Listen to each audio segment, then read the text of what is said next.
তো হ্যালো বন্ধুরা, আজকের ভিডিও বেশি বড় হবে না। তো সবাইকে গুড মর্নিং।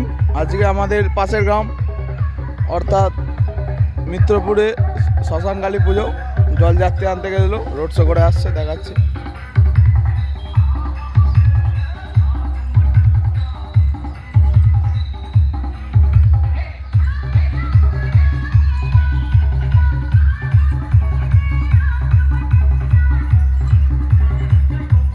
তো তারামা ইলেকট্রনিক্সের আরসিএফ আছে।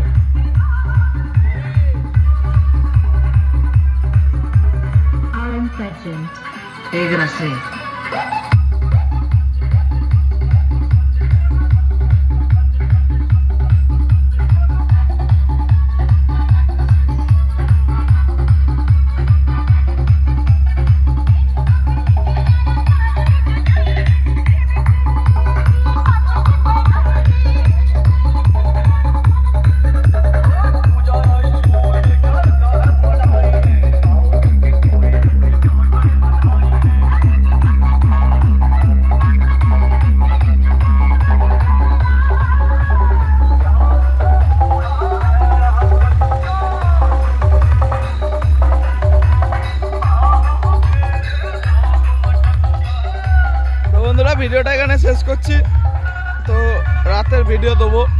তো টাটা, চলো।